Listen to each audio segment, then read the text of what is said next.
Olá! Hoje a gente vai mergulhar num material bem fascinante. Ele se chama O Verdadeiro Exílio e Retorno de Israel. A proposta é analisar essa ideia de exílio, dispersão e um futuro retorno desse verdadeiro Israel. E a fonte usa até evidências visuais, como aquele relevo do cativeiro de Lax, sabe? Que encontraram lá no palácio de Senaqueribe. Exatamente. Então, nossa missão aqui é, descompactar os argumentos dessa fonte. Vamos ver o que ela diz sobre quem seria esse povo de Israel hoje, onde estaria e como isso bate ou não bate com as profecias da Bíblia sobre um retorno. Um retorno que para essa fonte ainda está para acontecer. Certo. Vamos começar então pela ideia central que o texto traz sobre a dispersão.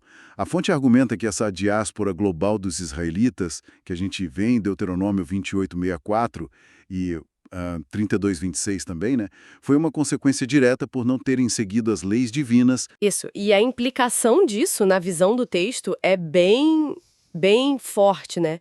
Quer dizer que o verdadeiro Israel estaria, por causa disso, espalhado pelo mundo, vivendo entre outras nações, muitas vezes em situações difíceis, e não principalmente lá no Estado moderno de Israel. A dispersão é vista como um tempo de correção, digamos assim. Mas o texto não para aí na dispersão. Ele também aponta para um retorno. Cita profecias como as de Zacarias 8, que falam de Iá voltando para Sião, habitando em Jerusalém, e é aqui, eu acho, que a análise fica realmente interessante. Porque esse retorno tem condições bem específicas, segundo o texto. Sim, condições bem claras, tipo Jerusalém se tornar a cidade da verdade, Iá morando com o povo em retidão e justiça. E o ponto central da crítica que a fonte faz é que a situação atual não reflete isso.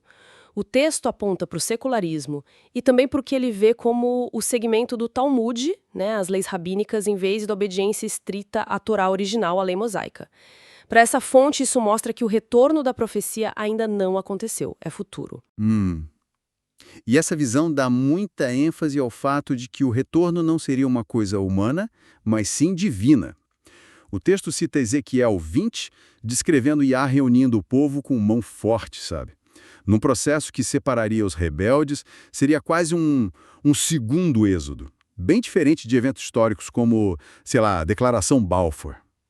E mencionam até uma interpretação de Deuteronômio 28:68, aquela parte sobre voltar para o Egito em navios, que a fonte entende não literalmente, claro, mas como um retorno a um estado de cativeiro espiritual. O que é fascinante aqui é como a fonte tenta conectar essas profecias com um percurso histórico específico. Sugere que depois da destruição do templo, lá em 70 d.C., houve uma migração importante para a África Ocidental, onde teriam até formado impérios, como o de Gana. E a perseguição constante ao longo dos séculos é vista como o motor dessa diáspora toda, ligando com Deuteronômio 28:65, sobre não achar descanso entre as nações. É uma conexão forte que eles fazem. E essa ideia do retorno futuro também levanta, segundo a fonte, a questão das fronteiras, né?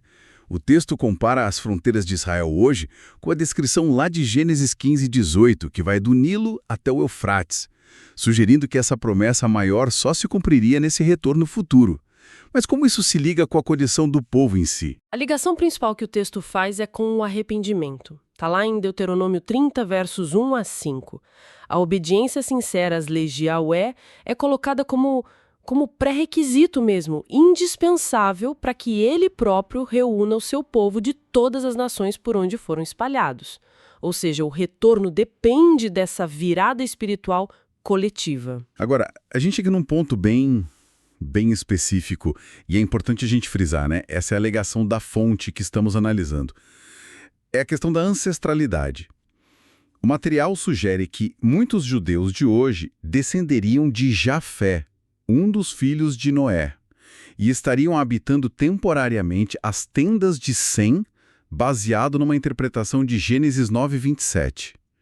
Enquanto isso, o verdadeiro Israel, que seria descendente de Sem, estaria disperso e, em grande parte, sem nem saber da sua própria identidade. Essa distinção é chave para o argumento da fonte sobre quem recebe as promessas. E também para a ideia de um julgamento futuro das nações, que é mencionado em Joel, capítulo 3. Segundo essa leitura, as nações vão ser julgadas por terem ajudado a dispersar Israel e por terem dividido a terra prometida. E o texto até aponta quem seriam os participantes históricos nessa divisão: judeus, árabes e cristãos.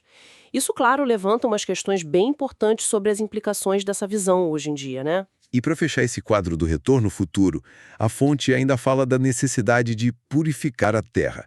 Cita Números 35, 33. Argumenta que o derramamento de sangue deixou a terra profanada e ela precisa ser limpa. Limpa através do julgamento dos responsáveis, algo que, na visão do texto, ainda não aconteceu. Então, resumindo a perspectiva que esse material apresenta, o verdadeiro Israel, de acordo com eles, continua disperso pelo mundo, isso como resultado de um juízo divino passado, e estaria aguardando um retorno futuro à Terra Prometida, um evento que seria totalmente orquestrado por Yah, tá, e condicionado ao arrependimento sincero e à obediência à Torá.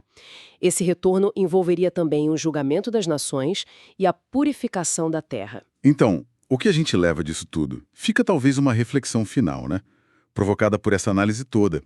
Se, como essa fonte sugere, a ligação de um povo com sua terra ancestral é definida menos pela geografia de hoje e mais por um estado de dispersão profética, por condições espirituais específicas e por um futuro retorno que depende de Deus, como é que isso impacta o nosso jeito de entender identidade, pertencimento e a própria história, né?